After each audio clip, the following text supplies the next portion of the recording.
sejam bem-vindos a mais um vídeo do nosso Refletindo com o Emmanuel, esse programa tão gostoso, tão leve, que a gente faz com tanto amor e carinho para vocês. Hoje, ainda estamos no primeiro livro da série Fonte Viva, Caminho, Verdade e Vida. É um livro longo, são livros longos com bastante lições, então vai tomar um tempinho. Hoje a gente vai falar sobre a lição 29 do Caminho, Verdade e Vida, cujo título é Contentar-se. Não digo isto como por necessidade, porque já aprendi a contentar-me com o que tenho. Paulo, em Filipenses, capítulo 4, versículo 11. A vertigem da posse avassala a maioria das criaturas na Terra.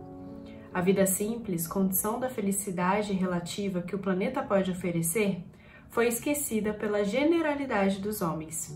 Esmagadora percentagem das súplicas terrenas não consegue avançar além do seu acanhado âmbito de origem. Pedem-se a Deus absurdos estranhos. Raras pessoas se contentam com o material recebido para a solução de suas necessidades. Raríssimas pedem apenas o pão de cada dia como símbolo das aquisições indispensáveis. O homem incoerente não procura saber se possui o menos para a vida eterna, porque está sempre ansioso pelo mais nas possibilidades transitórias. Geralmente, permanece absorvido pelos interesses perecíveis, insaciado, inquieto, sob o tormento angustioso da desmedida ambição. Na corrida louca para o imediatismo, esquece a oportunidade que lhe pertence, abandona o material que lhe foi concedido para a evolução própria e atira-se a aventuras de consequências imprevisíveis em face do seu futuro infinito. Se já compreendes tuas responsabilidades com Cristo, examina a essência de teus desejos mais íntimos. Lembra-te de que Paulo de Tarso, o apóstolo chamado por Jesus para a disseminação da verdade divina entre os homens, foi obrigado a aprender a contentar-se com o que possuía, penetrando o caminho de disciplinas acerbas. Estarás, acaso, esperando que alguém realize semelhante aprendizado por ti? Essa é a lição de Emmanuel, que fala um pouquinho pra gente de posses, do que é necessário, de onde estamos hoje nessa relação. Então ele traz logo de começo a ideia da posse desmedida, da ambição, do consumo, o quanto que as pessoas, a grande maioria das pessoas está muito conectada com isso, com essa posse desmedida. Que a gente pode fazer uma relação com o orgulho que Kardec tanto nos alerta em diversas lições, Kardec e os Espíritos, em diversas lições do Evangelho segundo o Espiritismo, como sendo um grande impasse para a nossa evolução. O orgulho é muito perigoso para que a gente consiga avançar, para que a gente esteja pleno no nosso desenvolvimento. Então, Emmanuel traz muito nessa lição essa ideia da posse desmedida, de como estamos nos relacionando com o consumo. E logo de cara eu já vou dizer, esclarecer que a gente não tem a mínima intenção de julgar qualquer tipo de pessoa, de julgar qualquer tipo de consumo. A ideia não é essa, a ideia é trazer a reflexão de como estamos consumindo, de como estamos possuindo e lidando com as nossas posses materiais. No próprio Evangelho segundo o Espiritismo tem lições que abordam a questão da riqueza material e o Espiritismo não vem com a ideia de dizer que a riqueza é boa ou ruim, não é isso. O que vai determinar é o nosso comportamento diante da riqueza, é o uso que a gente faz da riqueza material que a gente vai acumulando aqui na Terra.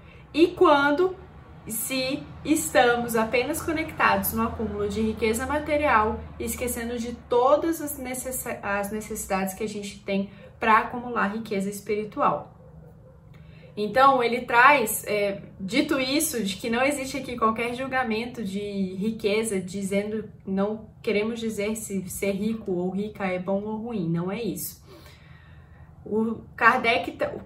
Emmanuel traz uma importante reflexão do quanto a gente não se contenta. Essa é a tônica dessa lição. A gente não se contenta com o que tem, não se contenta com o necessário. E é importante a gente lembrar que a gente só recebe o que é necessário pra gente naquela caminhada, naquela encarnação, para os propósitos que a gente tem, para as missões que a gente tem. Então, às vezes a gente fica no conflito de eu quero mais, eu quero mais, eu quero mais, mas será que esse mais que eu, na minha pequenez material e humana, tô querendo, exigindo, realmente é necessário para mim, nessa encarnação, para minha família? Será? Às vezes sim, em muitos casos sim, a gente vive momentos de miséria, locais que a gente vê miséria extrema. Ok, mas a gente não tá falando desses casos, estamos falando daqueles casos em que a posse é desmedida, em que a gente quer cada vez mais e mais. Então a gente recebe aquilo que é necessário para o que a gente precisa passar, para o que a gente precisa fazer. Emmanuel traz isso de forma muito clara no terceiro parágrafo, quando ele diz: pedem-se a Deus absurdos estranhos. Raras pessoas se contentam com o material recebido para a solução de suas necessidades. Raríssimas pedem apenas o pão de cada dia, como símbolo das aquisições indispensáveis. Então, essa frase, solução de suas necessidades, nos mostra que muitas vezes estamos querendo ir aquém daquilo que nos é necessário. Um reforço. Vocês podem me questionar, poxa, Laís, mas então você está querendo dizer que por eu querer mais, por eu querer crescer, eu tô errado? Eu tô errada? Eu não posso? Não. Querer mais, querer crescer é diferente da insatisfação e a inconformação com o que eu já tenho e com o que eu venho acumulando. Então a questão aqui é o problema que casa com o que eu falei, com o esclarecimento do começo. A gente não tá aqui para julgar de forma alguma quem sou eu. Mas a questão não é o acúmulo, mas a minha insatisfação, a minha inconformação com o que eu já tenho, que muitas vezes já é necessário. E aqui a gente faz o link das questões materiais e questões espirituais.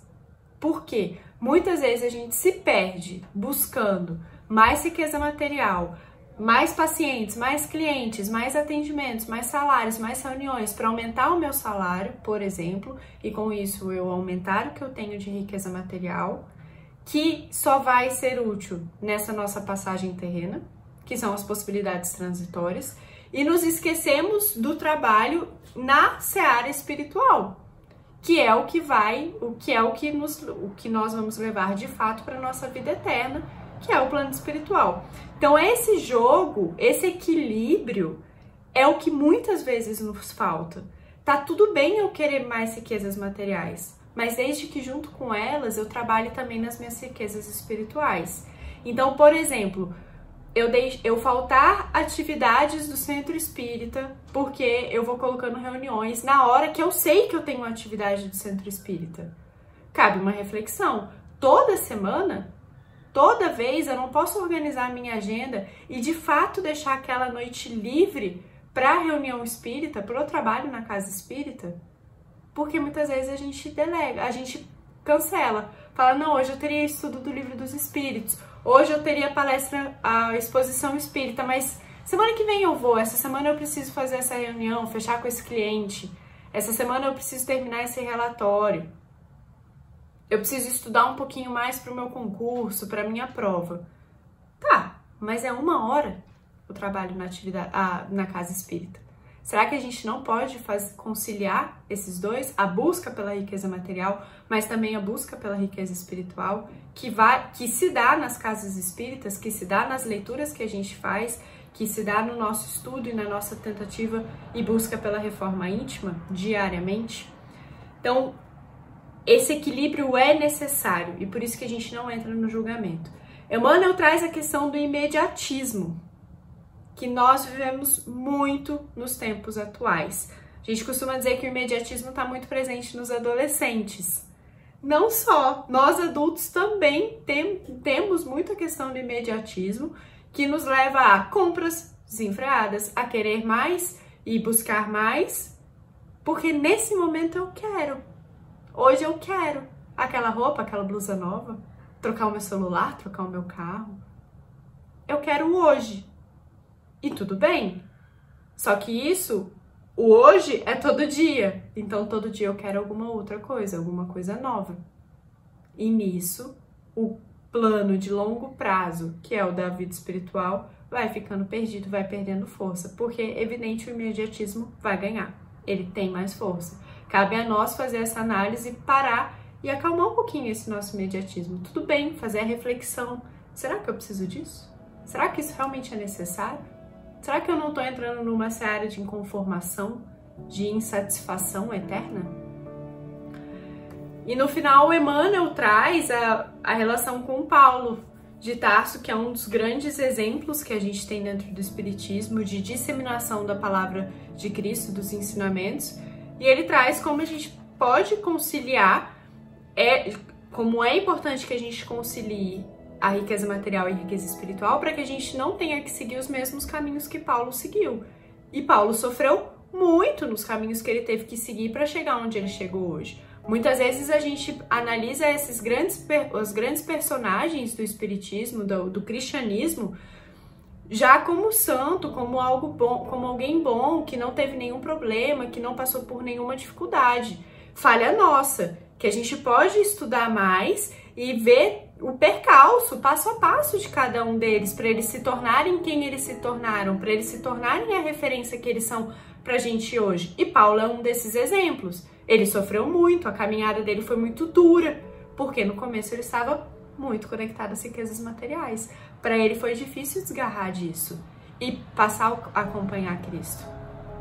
Então, Emmanuel traz como um alerta pra gente, olha, vocês podem acabar seguindo o mesmo caminho de Paulo, ou vocês podem já começar a trazer o alerta para fazer diferente.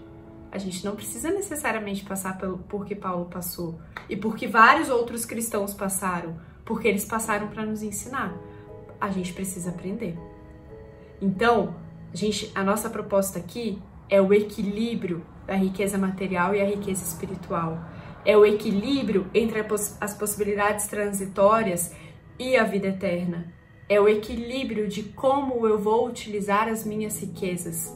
Tá tudo bem ser rico e ser rica, mas a gente precisa aprender a equilibrar com os nossos ensinamentos e com o nosso esforço dentro do espiritismo, inclusive dentro das atividades na casa espírita, porque é isso que vai nos trazer e vai nos auxiliar na nossa reforma íntima. Espero que essa lição acompanhe vocês, que vocês escutem, internalizem, reflitam e que ela possa agregar no que for necessário para vocês. Obrigada, que Jesus esteja conosco agora e sempre, que assim seja.